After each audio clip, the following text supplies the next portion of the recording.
And that's when Chargebee happened. It was a casual conversation with Rajaraman, right? Where he told me we're looking for somebody, who can run the finance or set up the finance function for us, because the 60 people then, as part of the conversation, I told both Rajaraman and Krish that I'd also like to work very closely with the product team, right, in terms of trying to see how, from a finance user standpoint, what knowledge base can be made available. If you can hire smart people, right, who can do the right things for you, who can do all of the day-to-day job for you, and then you can enable yourself to go to the next level, then I think that really helps the finance leader to then grow.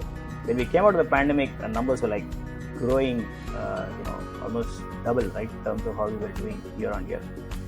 That paved the way for us to then become extremely confident in terms of how well we can execute.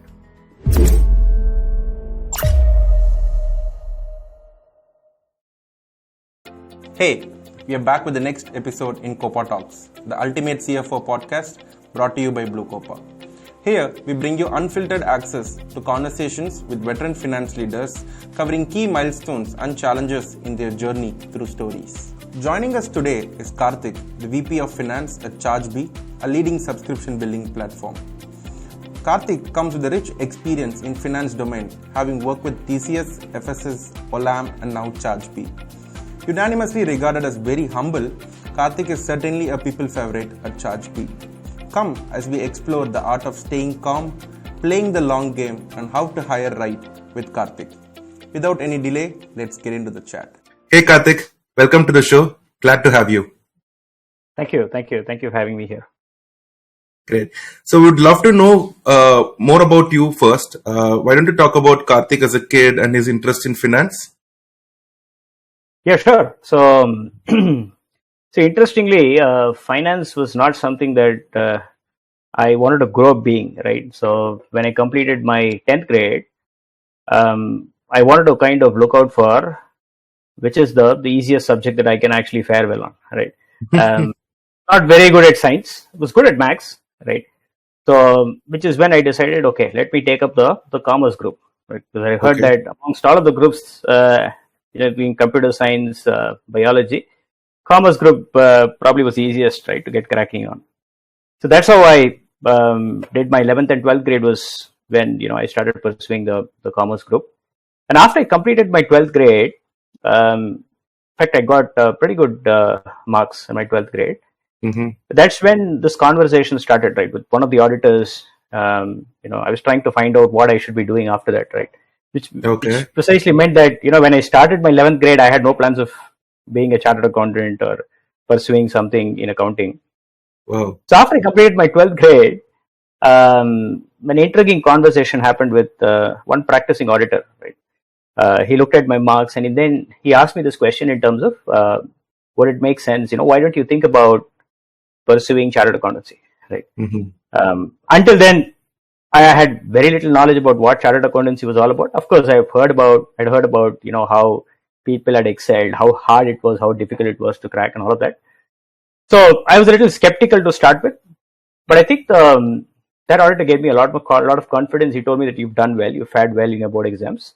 So all that you have to do is just repeat that performance 3 more times, right? 3 more times, your foundation, intermediate, final levels, and then you should get going.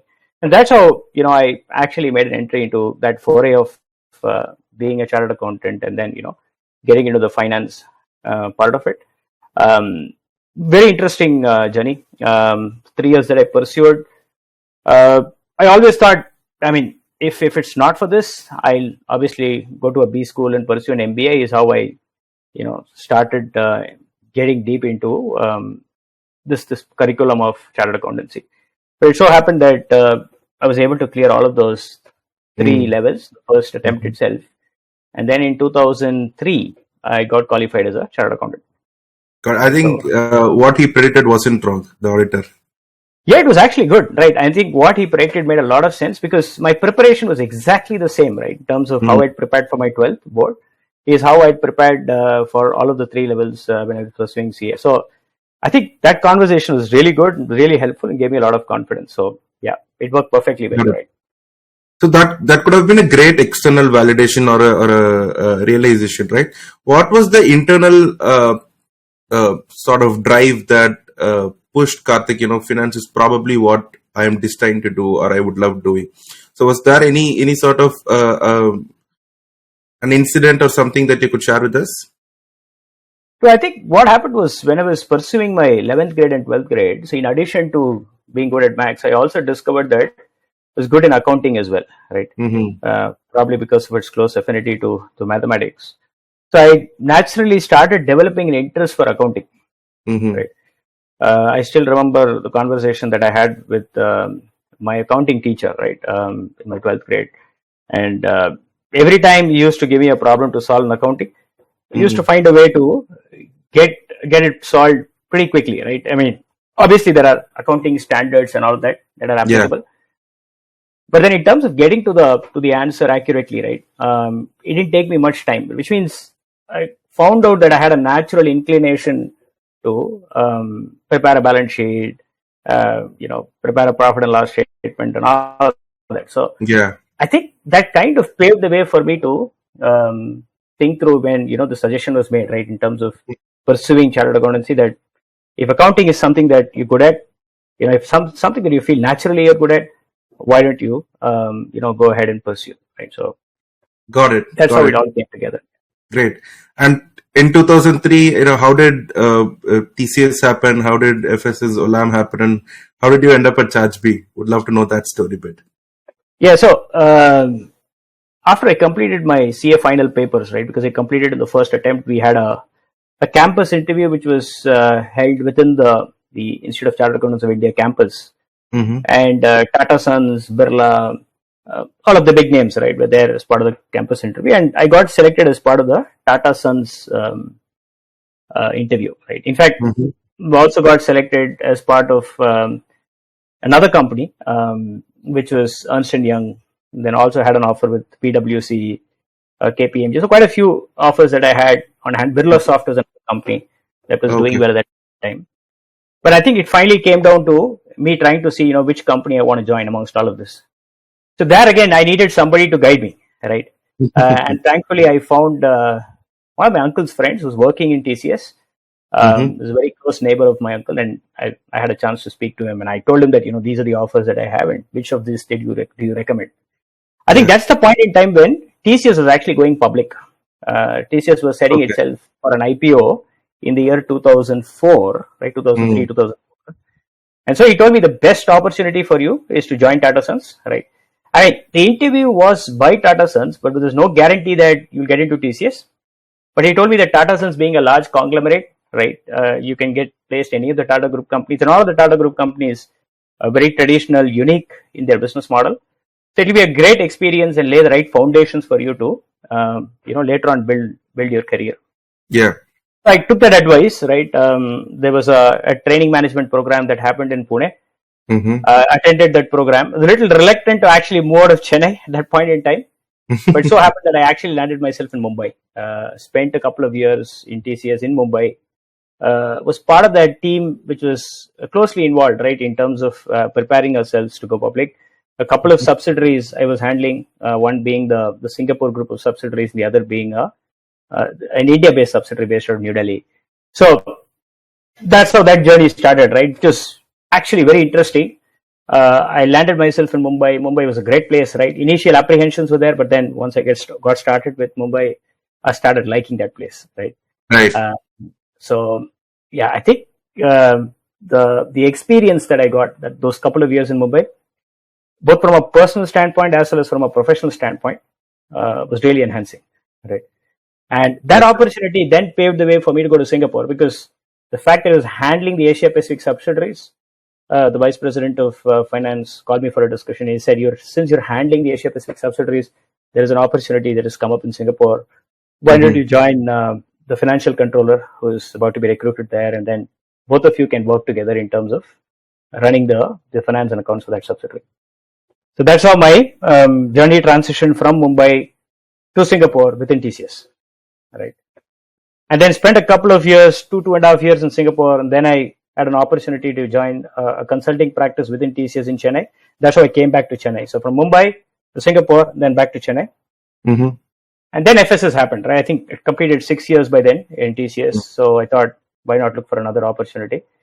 So had this opportunity of FSS coming through, and then joined FSS. FSS was an interesting opportunity where I got the chance to handle the finance of all of their overseas subsidiaries. Okay. They were all being set up at that point in time, pretty much at a nascent stage. Yeah. But then there was aspects involved in terms of setting up the accounting, setting up the compliances, handling pricing, because of commercial discussions, etc., that were also part of that particular role. So it gave me exposure to pricing and legal, right? The head of finance who was reporting to was encouraging me to participate in a lot of legal discussions, etc. So that 4 years in FSS kind of made me more rounded as a finance person, right? So by that time, I'd completed 10 years in the industry, and I was set up for a head finance role, right? And that's what led me to Olam. So Olam was playing the head finance kind of a role for pretty much a cost center, right? Because they had an ITS unit. The ITS unit was just about being set up in Chennai, and they needed a finance person to run both of these operations, reporting into the head of both the IT and ITS divisions, and also having a reporting to the finance director in Singapore, right? So Olam was taking me to that next level in terms of playing a head finance kind of a role. Yeah. So that was for another 2 years. So 12 years, right? And that's when Chargebee happened. It was a casual conversation with Rajaraman, right? Where he told me, we're looking for somebody, who can run the finance or set up the finance function for us, because the 60 people then, right? Yeah. It was important for them to set the rules in terms of how the finance function can play a role, right? So the casual conversation then turned into a very interesting opportunity for me, because what I also learned from that conversation was Chargebee was actually solving for finance users, right? Yeah. So that made it very interesting for me, right? Which is why, as part of the conversation, I told both Rajaraman and Krish that I'd also like to work very closely with the product team, right, in terms of trying to see how, from a finance user standpoint, what knowledge base can be made available to them, right? So the good combination of setting up the finance function and also being a finance user, right, from a product standpoint, in terms of contributing to the product roadmap. So that's how Chargebee happened. It was a very interesting opportunity, right, at that point in time, and I didn't want to miss it, because that's when I think the startup ecosystem was building, right? You had Freshworks was doing well. Chargebee had just started off, right? So there's a lot of noise around P investments, B2B SaaS companies, and all of that, right? So I was happy to be part of that bandwagon. So had a interview with Krish Raman. Informal conversation led to a more formal interview. Yeah. And that's how I joined as a director of finance in 2016, right? August 2016 is when I joined Chargebee. Wow. Got it. No, I totally agree that, the startup ecosystem back then was just crazily going up, and folks were really fortunate to be a part of the early growth stories. Like you said, you joined Chargebee in August 2016. It was pretty much around the time when they were at Series B, if I'm not wrong. And fast forward to today, fast forward to today, they are a $3.5 billion company. In fact, I would say you folks are in the verge of an IPO direction, probably sometime down the line. So tell us about the experience within Chargebee. Yeah, so it's a very good experience, right? To start off with, I think, as I said, right, a couple of roles that I had to play. There was already a consultant there within Chargebee who was taking care of the basic accounting. But then I think there was a lot of streamlining required in terms of consistent reporting, in terms of accuracy of how books are maintained, and then also managing compliances in relation to ESOPs, setting up the legal function, because we didn't have a dedicated legal person at that point in time, right? So working with the outside consultants, as well as me directly getting involved in reviewing some contracts wherever the threshold was, within a certain limit. I think all of those things had to be done. And then the product part of it, right, in terms of talking to the product managers, getting their doubts clarified in terms of questions that they may have very specific to finance, because our system is all about invoicing, subscription management, payments, right? Yeah. Receivables, revenue recognition, all of that. So it was an interesting combination of all of these different things coming together. Yeah. But I think what I enjoyed a lot was the space that I had, right, to take all of these steps in a structured manner, right? Mm-hmm. It was not like I had to do all of this in day one, right? Back then, we were just starting to, grow in terms of ARR. So I think the initial year, I would say 2016, early part of 2017, was mostly spent in ensuring that there was more accuracy in terms of how we could record for the transactions, right? And then also taking care of the compliance part, right? Because I think the compliance piece is something which is very important, because last thing you want is to receive some kind of a notice from, either the tax department or from any other, customer or vendor, right? In terms of not managing compliance. So that was one element that we wanted to be extra careful of. Yeah. And then also setting up the paperwork for ESOPs, right? Because by that time, we already had about 60 to 70 employees, growing to about 100, 150. So with promised shares, so there's some paperwork that we had to create for all of them. So all of that was what my focus was basically on, right? And then when 2070 happened is when I got deeply involved in terms of creating budgets, right? Mm-hmm. Working closely with investors, sharing regular updates to them, and all of that, right? So that's how the journey started. Perfect. So fast forward to 2024, we are almost 8 years now. Simple question, why do you stay?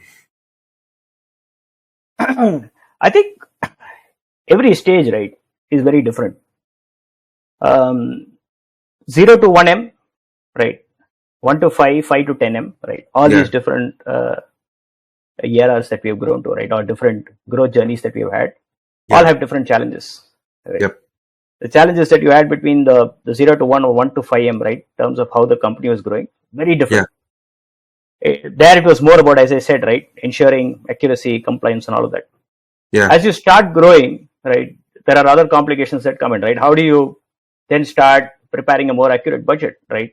How do you start publishing reports, on a quarterly basis, right? How do you start building a monthly cadence, right? How do you get your accounting to the next level, right? How do you start managing different stakeholders within the company, right? How do you then start creating policies, right? How do you start working very closely with HR? Right? So the challenges that you encounter, right, across these different journeys of growth, very, very different. And there's a lot of learning, right, to garner through that. And that's precisely the reason why you want to stay with the company, like Chargebee, right, which has gone through those stages, I would say pretty rapidly, right, since 2016 to where we are in 2024. I think that phase of, by the time we thought we are settled for that 1 to 10M, right, the next level of growth journey had happened, right? So we had to quickly maneuver ourselves to address that next level of growth journey, right? Like what we are going through now, right, in 2024, where I'm currently handling treasury, this is a very different journey, right? It's the learnings here are very different. Preparing a company in terms of what it takes to go public is all a different level of understanding and learning that is again different by stage. So I think that keeps you going, right? You want to be part of each of these different learning curves. Absolutely. Because each one is unique by itself. Got it. I think that's well articulated. Each stage, different learning points keeps you pushing towards who you are or what you want to define yourself as to. Right? Perfect. If you were to name any few or top 3 reasons as to why mostly finance leaders quit sooner or just aren't part of the mission and they want to exit sooner, what would they be? Just trying to understand from the perspective of someone who's been there for about 8 years now and then seen the journey.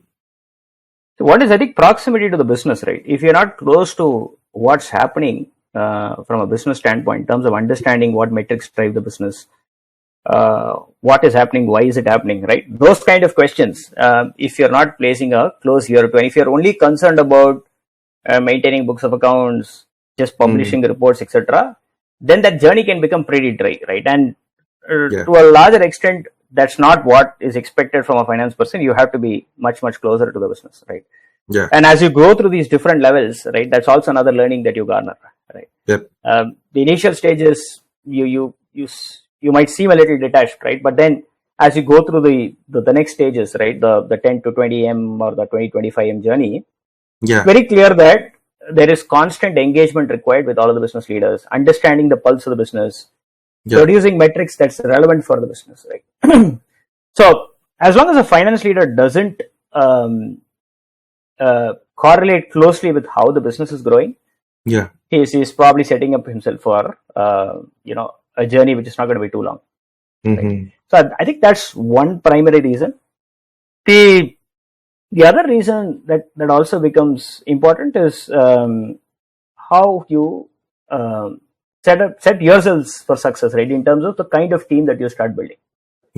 Right. So initially the journey might look a little lonely because you will probably not have enough muscle power to recruit a lot of people. Right? True that. But as you go through those different stages, right, if you can hire smart people, right, who can do the right things for you, you can do all of the day-to-day job for you, and then you can enable yourself to go to the next level, then I think that really helps the finance leader to then grow, right?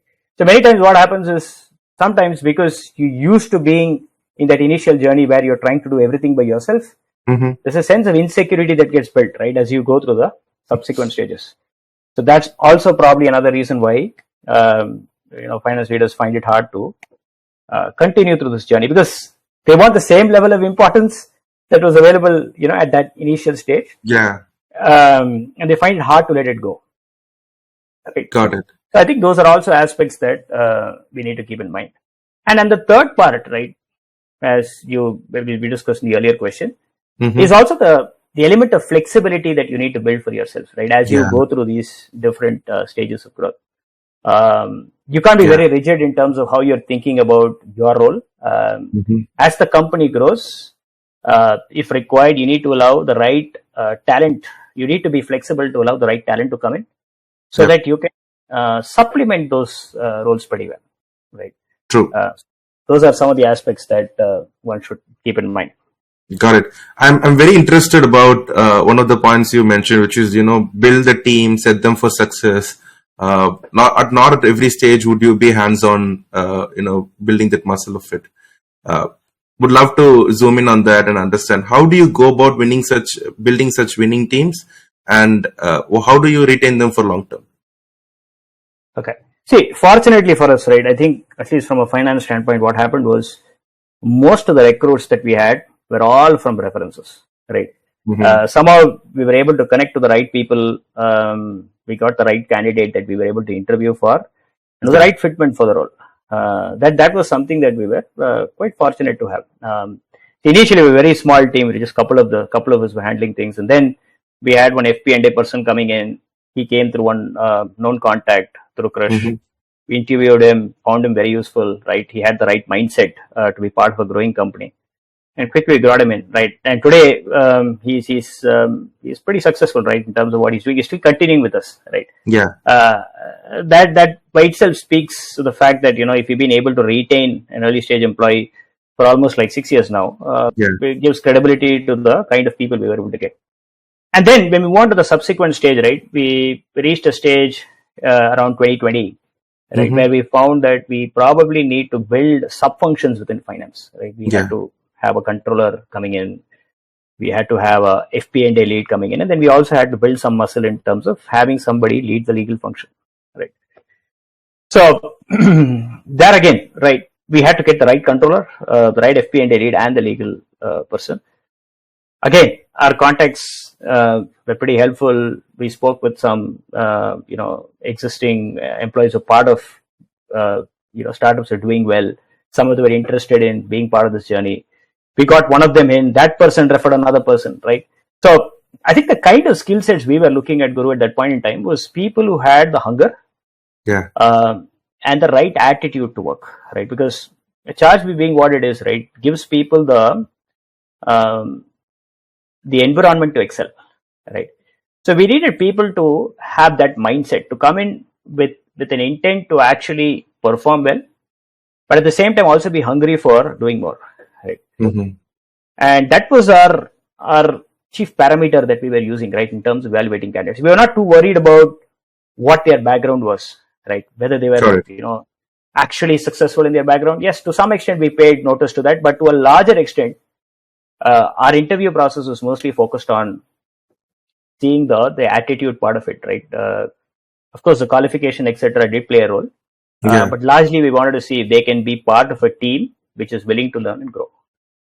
So that's how all of our recruitment happened. In fact, one of the things that we always had as part of our interview process, right, was co-founder Rajaraman. He also used to conduct the last interview, and his interview is more from a people standpoint in terms of measuring whether we have the right candidate for this role, right? So there's that people layer in terms of the behavioral aspects, which were also taken care as part of any person that we're trying to recruit. And I think that was a very important process that we had, right? So for all of the recruits, we had somebody like Rajaraman, who's a co-founder, coming in and interviewing those candidates. It's a good filter to have, because many times you can have finance people coming in and they might be very traditional in their thinking. They might be very closed in their thinking, right? This is quite possible for a finance role. But having that filter towards the end was also something that enabled us to ensure that we had people with the right mindset coming in. Got it. Great. Now we're going to zoom into a few milestones within Chargebee. Starting with 2022, when pandemic was just behind us, and companies were actually working on a cost-cutting effort, operating lean. But Chargebee probably didn't get the memo. They were on a different highway. We went on to raise another 250 million, get into the 3.5 billion valuation, and did an acquisition spree, right? Revlog, Brightback, and Numbers, to be precise. Take us through that. What was the ideology behind it, and how do you even suggest such a thing for other businesses? Again, I think when the pandemic hit us, right, and we all went into that work from home mode, from a larger perspective, right, to be honest, we were quite skeptical, right, in terms of how things will play out. Because there were all of this news coming in terms of, how companies were going through different curves, right, going up, coming down, flattening, and all of that, right. So we had also mentally prepared ourselves for those models, right. In fact, we had various versions of our own performance, right, in terms of one model being conservative, one being slightly optimistic, right, and the other being something that we can perform according to what we had agreed as budgets, right. So mentally that preparation mode was there, right, in terms of things not working out, given the fact that the pandemic was pretty much affecting companies across the globe to a larger extent, equally. But what we found that worked well for us, right, because a lot of the companies went into that work from home mode. There were a few businesses which started doing extremely well, right, especially if it was this e-learning side of it, right, those kind of businesses started doing well. And there was a heavy dose of subscription businesses that were emerging because of the pandemic coming in, right, and a lot of people starting to work from remote. Wow. I think that combined with the fact that we already had a lot of customers who were, in that early stage growing along with us, enabled us to actually beat our numbers, right? So we did extremely well during the pandemic. When we came out of the pandemic, our numbers were like growing, almost double, right, in terms of how we were doing year on year. That paved the way for us to then become extremely confident in terms of how well we can execute, right? If we can execute well in an environment like this, right, obviously when things turn to our favor, it's only going to get better, right? And I think that's what pretty much paved the way for us to go for another round of funding. I think the investors also saw value in terms of, what we were bringing to the table, how well we were able to perform, right, despite the environment not essentially being completely in our favor. I think that kind of fueled the entire process, of growth, funding, and our own ability to then think through in terms of, why we can't acquire companies, right? We can probably acquire at least 2 or 3 companies and then have those companies grow with us, right? So I think it kind of all of it came well for us together. One, because of our own way of how we've executed well, right, in terms of building customer confidence. And then some businesses going through that, a change, right, in terms of shifting to a a more work from home kind of a model, e-learning businesses thriving, right? So that combination is kind of what was the sweet spot for us. Perfect. Got it. I think the acquisitions were also very tactical in terms of building the consolidated, subscription billing platform for any sort of business, right? So what was apart from the traditional finance efforts, right? You being also a product, guide or a product consultant. What were suggestions that you did in terms of those acquisitions? See, my role in the acquisitions was more in terms of the evaluation and, working closely with Krish Raman, and then when there's an opportunity available, talking to the investors in terms of justifying our calculations and all of that, right? See, one thing that was obviously emerging was we built a good billing model, a subscription billing model, right? We obviously wanted to build adjacencies around it, right? And if you look at all of the acquisitions that we made, one was on the receivable side, right? Because obviously receivables is connected with billing. The other one was with revenue recognition, which is more about, the US-based compliances, ESC 606 and all of that. And the third one was on churn, retention, etc. So the philosophy was very clear. I think the philosophy was to build, adjacencies.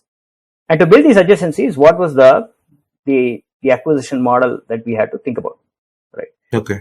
Obviously, subscription billing as a category was emerging, right? And we were seeing that happening throughout competitors, etc. Yeah. So these acquisitions happened in a very structured manner, where there were specific conversations that were initiated, right? Those companies were looking out for the right partners with which they can, probably work long term. And we were also looking for the right adjacencies that we can build through. So I think that was the mix that was coming together, right? And our role was to ensure that as a company, as a billing company, as a subscription billing company, was to embrace these new acquisitions and help them grow, right? As companies, as individual categories, and also overall in terms of embracing the subscription billing category as a whole. Yeah. So that's how I would summarize the way we went about the acquisition piece. Got it. Great. Fast forwarding to probably a year or two, the whole world was struggling in terms of layoffs. It was very tough. Every single organization struggled, right? But massive respect to the Chargebee initiative, the outplacement initiative. How did you folks go about dealing with it? Any sort of learning materials or best practices that you would guide for organizations? Not that it's going to repeat, but it's always great to be prepared. Right. I think, well, I'll probably give you one takeaway from that entire exercise, right? Which is something that both as an insider as an outsider, I could really find it resonating very well. Is the transparency with which we dealt with that entire process, right? Okay. I think it was pretty much known to the entire world that every company is going to go through this, right? At some point in time, it was, anybody's guess, right? If this company is not going to do this, or they're going to take a different path. So yeah, it was inevitable to go through that phase, and that was evident from what we actually ended up doing. But I think the key to that entire process, right, both from a learning perspective as well as what we did very well, was to give the right amount of transparency to the employees, right? Both employees who were retained and as employees who were laid off. I think that was well appreciated across the board. Right? So if you would ask me what is a key learning, I'll probably say transparency, right? And what we did well was transparency, right? So because that's end of the day, that's what employees want, right? You don't want somebody getting promoted, and we see a lot of companies going through that. Somebody getting promoted, and then the next day they get to hear that they're being laid off, right? Yeah. Which means there's something amiss, right, in terms of how that entire process is working, right? We never had that kind of a scenario where we promoted an employee and the next day we've said, okay, you're laid off, right? I think we kind of orchestrated that entire activity of letting employees go in a manner which is professional and which is completely transparent. Right? Got it. So very few people had any comms on it, right? In terms of coming back, giving us an aggressive feedback. Yeah. I don't think I heard anything, right? Probably there would be one or two, not saying it was completely not there, but that kind of proves to the fact that, that how well it was orchestrated. True that. Okay. So we've now talked about a high and a low, and I just want to take your thoughts on how do finance leaders stay calm during this crest trough oscillations that keep happening? How do you stay afloat? How do you stay on the ground, influenced by any of this, and then make real-time decisions? Because at the end of the day, you are expected to make a very rational decision. So how do you go about doing it when you go through such phases? Okay, I'll probably tell you what I learned from, right? Because by the time we went into this pandemic, right, when we started this pandemic, we had a fractional CFO on board, right, who was working very closely with me and was assisting me in terms of the way we need to operate, right, from a finance standpoint. And then when the pandemic was over and we started again, back to where we are today, we recruited the full-time CFO, right? Yeah. So I had the advantage of working with both the fractional CFO and the current CFO as part of Chargebee. And being on the sidelines, right, in terms of what I learned from them was being prepared for what is to come through, right, is extremely important in such scenarios, right? Now, whether it happens or doesn't happen is a different thing, right? Yeah. But I think the preparation that it takes, building the scenarios, ensuring that there is sufficient provisioning for your prime assets, right? Be it cash, be it your employees, etc. Those are all of prime importance when you're going through this kind of a phase. Got it. I think if you assume that these things will not hit us, irrespective of how well we are doing, then probably we're building a blind spot for ourselves, right, in terms of remaining ignorant. Correct. That I think was something which is very key. And I think the other thing I also learned being on the sidelines was the constant communication on some of these aspects, right? Constantly talking to the teams, even within finance, right? Because a lot of people, even within finance, have apprehensions, right, in terms of how some of these things will play out. So constant communication internally within the teams, and then also to the external stakeholders, different departments, etc., giving them comfort on, why we are in a good position, how our balance sheet is stacked up, right? Giving them some financial knowledge is kind of prime importance when companies go through this phase. Because until then, the employees are not too concerned about your cash balance. They don't know. Theoretically, they know to some extent what valuations mean, but practically, right, they have a real understanding how valuations work. But when something like this suddenly hits them, they're concerned about their own ESOPs that they're holding, their own shares that they're holding. Yeah. They're hearing a lot of external noise, right, in terms of how other companies are going through such difficulties. So there's something that's needed to kind of calm them down, right? Keep them at where they are, right? Not by giving them or advising them or telling them things which are incorrect, but by telling them things which are realistic, right, and which are factual. Yeah. And that, I think, becomes a very important function that a finance leader can play. True that. One is communicating that internally within the finance team, and then also communicating it to important leaders across the org. And so that was something that I learned it was very insightful for me when being on the sidelines of both of these leaders worked with. Got it. I think transparency, that's one of the biggest takeaways. Transparency and building that communication within the organization where there's a free flow of information. Folks get to know what's happening day in, day out. I think, yeah. Correct. Totally. Absolutely. And then also giving them some education, right, in terms of what these numbers actually look like, right? Because many times people hear about EBITDA, there is, they talk about burn, right? It's all like some terminologies that people get to understand. Correct. But what these terminologies actually mean, right? I think it becomes an interesting inflection point to educate people on these terminologies. True. In fact, I remember in 2020, 2021, we had deliberately conducted a lot of internal training sessions. In fact, one of those sessions, which I also participated and was part of conducting that session, was on terminologies relevant to the finance for non-finance managers, right? This was a session that we conducted. For all of the non-finance folks, what are the finance terminologies that you have to understand? Because end of the day, every employee in the company is dealing with finance in some form or the manner, right? Either in terms of receiving his salary check or in terms of getting his reimbursements processed, right? Or getting his ESOP paperwork done. So it's inevitable for an employee within an organization to say that he is not connected to the finance function. Right. So I think finance for non-finance managers was something that was a good tool to educate people about, educate employees in terms of what all of this is about, right? What is EBITDA? What is the rule of 40? What is cash burn, right?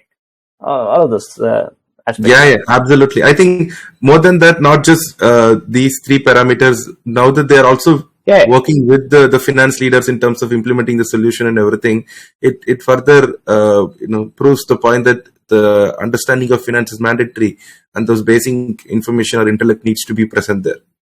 Absolutely. And people are also seeking for it, right? I think when you go through this kind of a downturn, right, people want to know what their assets are valued today. That's when they want to at least understand what is exercise price, what is strike rate, right? All of these different concepts go through their mind. Until then, they have a rough idea in terms, or a vague idea in terms of what these terminologies mean. Which is why I think it's important for finance leaders to be proactive there, right? And then go and let people know that this is what all of this means, and then calm down their nerves, make them feel more at home, right? So, got it. And building this culture of staying calm across your team, I'm guessing it also drives through how you set an example for them, or what would you recommend as the? I think it percolates, right? If your leader is symbolizing that, right? As I said, right, the leaders that I had a chance to work with pretty much symbolized that, right? So all it had for me to do was to percolate it to the next level, right? So I think that's how it works. If at the top that calmness doesn't prevail, it's when it becomes a challenge. Then it becomes a two-way street, right, where you're trying to negotiate. But I think if you have the right leaders guiding you, then it becomes easier. Got it. Great. So now we are on to a segment where I'm going to ask you your personal, opinions, or the things that you're really, the predictions, I would call it. So for the finance industry in the next 5 years, what is one thing that you're very bullish about? Is there any bullish prediction from Karthik for the next 5 years in the finance industry? So when you say finance industry, you're referring to finance, the tech side of finance. The tech side of finance. See, I think there is a lot of noise about artificial intelligence, AI, right, in terms of how that's going to play a significant role, right? And I think it's no different for finance as well, right? Just at what layers it's going to play that role. I mean, in terms of AI for finance is something that there'll be a nuance, right? Like, for example, some of the repetitive tasks that finance have been used to doing, right? Like, for example, matching transactions, recording transactions, reconciling transactions, etc. To a large extent, we are already seeing automation playing a role there. But I think AI will definitely pull its weight there, right? In terms of ensuring that some of these things become more streamlined, right? So, which means anything which is repetitive, anything which can be, given as a command or as an instruction, right, for being processed routinely, you're going to see AI play a significant role for the finance teams as well, right? A lot of the back office functions today, right, exist in that mode, right? So I see a great interplay of AI there in terms of supplementing some of the efforts, right? Obviously, there is context that is still required, right, in terms of orchestrating these instructions accurately.